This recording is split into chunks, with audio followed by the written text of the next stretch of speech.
Blessings, beautiful people. I hope you guys are having a phenomenal day. I hope all is well. I got a quick word for you. I'm on my way to this bridal shower, but I had to come on and share this because the Lord has been impressing it on my heart. And so what better time than now? It's your turn. The Lord is, it's your turn. So I was reading, I'm doing the Bible chronologically, and I'm reading about Samuel, Saul, and David. And as we know, Samuel is called to anoint the king. He's a prophet in Israel. And at this time, and this is 1 Samuel and 2 Samuel. 2 Samuel, I believe it is.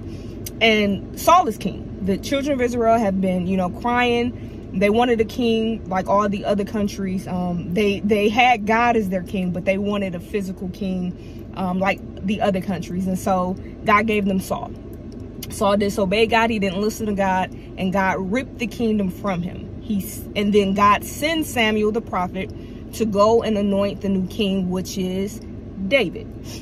At the time when David was anointed, I Googled it because I'm like, how old was he? He was around 15. And so as I'm reading the story, I'm seeing, all right, David's anointed to be king around 15. He slays Goliath. He's in charge of the army. He's playing the harps for Saul. But David ain't king. Saul is still king. David goes through all these tumultuous things with Saul.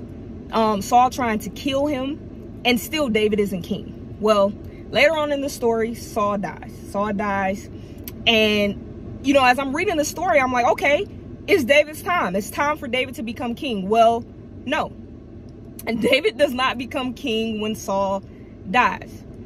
It was years later that David finally became king. And as I'm reading this story, I began to think about different things. The Lord began to flood my thoughts with how many people have been waiting for God to do it. And it seems like it's the perfect time. And it seems like, okay, now it's time, Lord. Now it's time for me to start that business. Now it's time for me to enter that marriage. Now it's time for me to enter this relationship. Now it's time. Now it's time.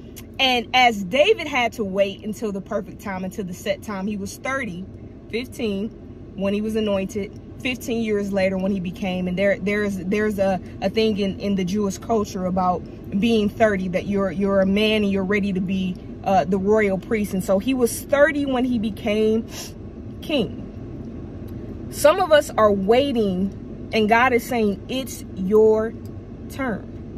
That it is time for you to walk in the things that God has for you. It's time for you to walk in that kingdom marriage. It's time for you to walk in that business. It's time for you to walk in the things that God has anointed and sent you into the earth for. Don't be dismayed by what you see, by what you hear. Know that it's your time. Be blessed, people. I love you. Most importantly, Jesus Christ loves you. Have a great day, guys. Bye.